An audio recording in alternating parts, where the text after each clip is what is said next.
Here is dash camera RX300 and this is my quick DIY bracket, metal part, so I can detach quickly using neodymium magnets. I'm gonna show you later. So but this was a 5-minute project.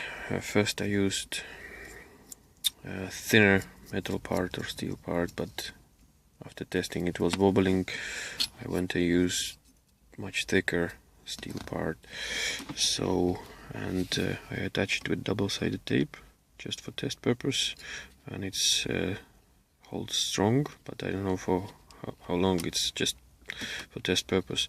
But under those here there are screws, camera screws, so can be used attached with the screws or with to glue with the super glue. So I'm gonna show you how it works, but first I'm gonna show you, this is the bracket base. I don't know if you see, there are 1, 2, 3 magnets here, neodymium magnets, are really strong. I use it for U-Rive Albatros 2, so it's just a quick, like this, dismount, and it's holds strong. So the same way I'm using the same base for RX300, just quickly to detach, and it's really stays strong.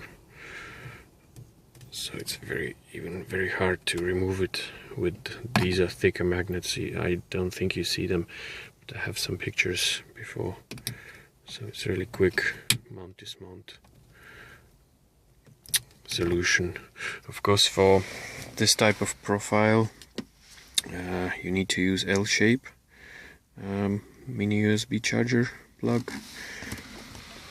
Similar L-shape connector I used on Mobius dash camera bracket, because with the straight shape in my car it will be sticking to the window, or just redo the design of the bracket the way that it's will be slightly maybe 1 inch off the windshield, so this way you can dismount quickly, and it will be even with the mirror. It's of course depend of the car. My car rear mirror is right stacking up to the front part of the window, but many cars the rear mirror is down, so it's all up to the car. Okay.